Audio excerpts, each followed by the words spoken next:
Welcome to Cinema Bites, your go-to for movie recaps in a flash.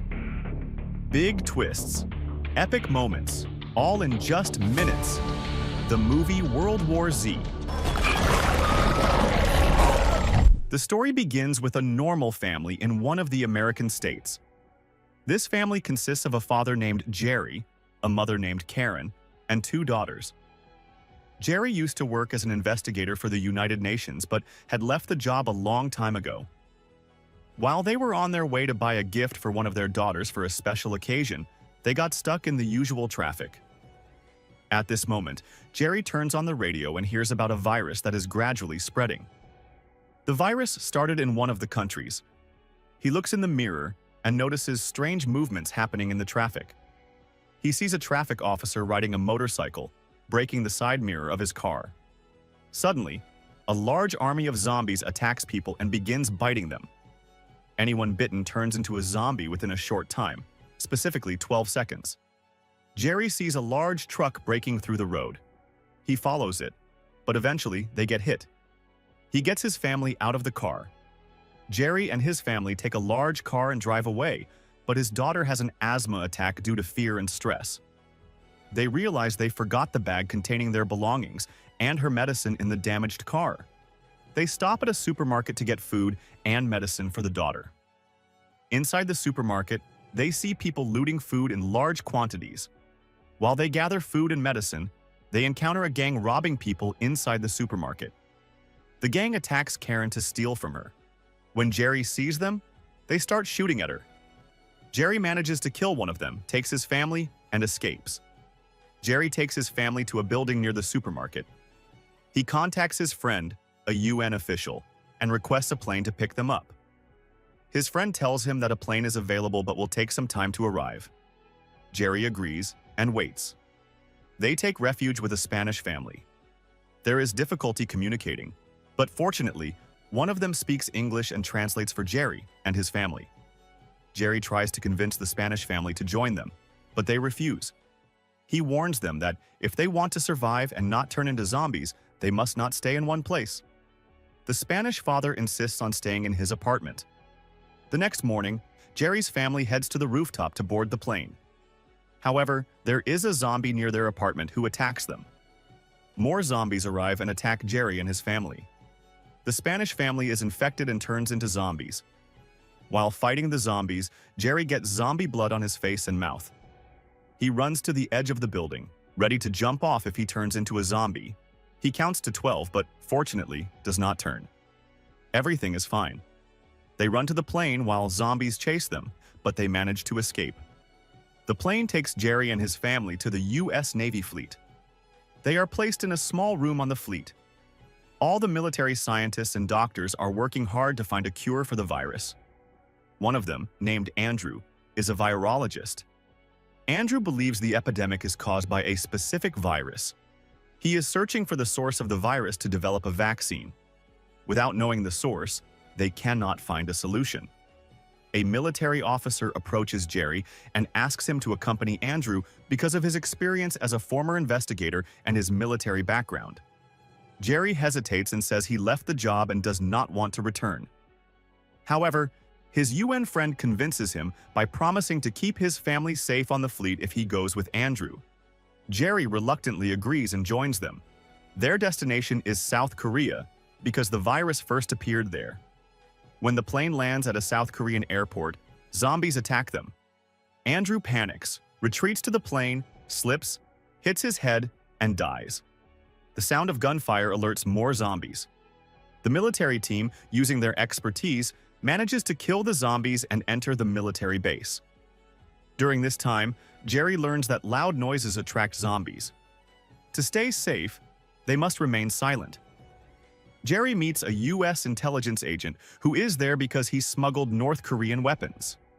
When the virus reached North Korea, their solution was to extract the teeth of uninfected people to prevent the virus from spreading. The agent suggests going to Palestine because the Israelis built a massive wall before the virus spread globally. This indicates they knew about the virus beforehand. Gerry and his team leave the military base on bicycles to avoid making noise. However, Karen calls Gerry and the sound of his phone attracts nearby zombies. The zombies attack them, but they manage to escape and board a plane. Gerry arrives in Palestine and meets the head of Mossad. Gerry asks about the massive wall, and the Mossad leader explains that they received a message from an Indian military officer 11 days ago, warning them about the undead, and the danger to India. They took precautions and built the wall. Inside the wall, Arabs and Jews coexist peacefully and celebrate global peace. One of them picks up a microphone and starts singing loudly, joined by others creating a very loud noise. The sound provokes the zombies outside the wall, who begin climbing over each other to breach the wall. The zombies attack, and people inside flee. During this chaos, Gerry notices a young man with cancer and an elderly man also suffering from cancer. The zombies bypass both without attacking them. Gerry escapes with an Israeli soldier to the airport. On the way, zombies attack and bite the soldier's hand. Gerry quickly amputates her hand to stop the virus from spreading and bandages her wound. He counts to 12 to ensure she does not turn into a zombie. They board the plane and contact Gerry's UN friend, asking for directions to the nearest health or WHO center. The friend directs the pilot to a location with a WHO center. However, there is a zombie on board the plane. And there he is, annihilating the passengers, and the flight attendant senses a strange movement inside the plane in that area. But at this moment, there was a zombie present inside the plane, annihilating the passengers. The flight attendant feels something strange inside the plane. When she goes to open the door, the zombie attacks and bites her. The virus spreads throughout the plane, turning everyone into zombies. Gerry runs out of options, so he throws a grenade inside the plane. The high air pressure pulls the zombies out of the plane. Gerry prepares for an emergency landing, and the plane lands violently. Gerry is struck in the stomach by a metal object. The Israeli soldier supports him and takes him to a medical facility. From the intensity of the pain, Gerry collapses and loses consciousness. The naval fleet tries to contact Gerry, but to no avail, as they couldn't locate him. They assume he died due to the plane crashing into the ground. They decide to expel his family from the naval fleet and relocate them to a nearby city. 3 days after the incident, Gerry wakes up to find his stomach stitched and his wounds treated. He contacts his wife from the medical center, but the official answers saying, "We thought you were dead and moved your family out of the fleet." After the situation calms down, Gerry begins talking to the doctors in the center.